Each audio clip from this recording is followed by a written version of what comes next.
मग आज बनवूया आपण रेल्वे बस स्टँडवर मिळणारे खारी शेंगदाणे मस्तपैकी। अर्धा किलो सोलापूरचे शेंगदाणे। आता गॅसवर पातेलं ठेवलंय, त्याच्यामध्ये ना शेंगदाणे बुडते ना इतपत पाणी घालायचं।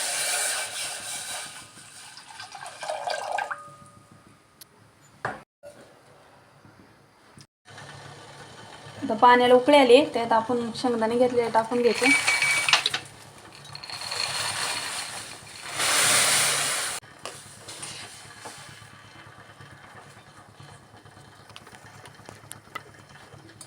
आता मीठ टाकून घ्यायचं, त्याच्यात 4-5 चमचे टाकायचे मीठ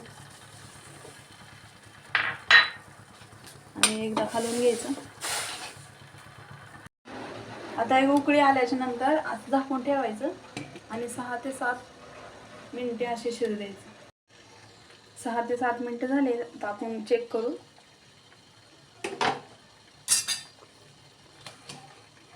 हे पहा, शेंगदाण्याचे ना असे साल निघायला लागले, आपले प्रॉपर शिजले शेंगदाणे। आता गॅस बंद करून एका चाळणीत ना काढून घ्यायचे।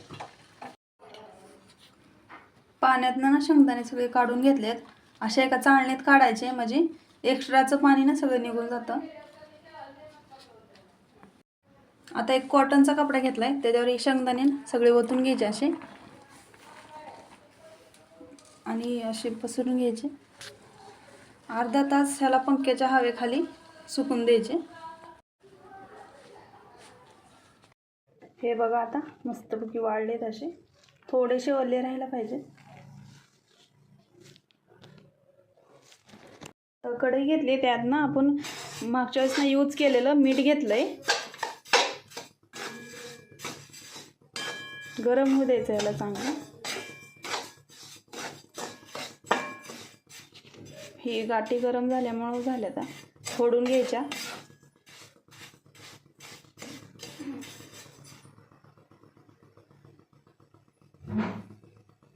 आता मीठ गरम झालंय, त्याच्यातले ना आपण थोडेसे शेंगदाणे ना हे टाकून घ्यायचे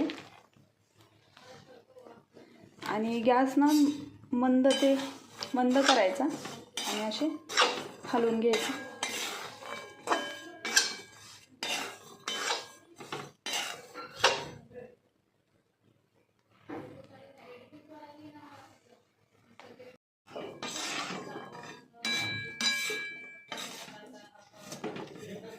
हे बघा असे फुटलेत शेंगदाणे मस्तपैकी।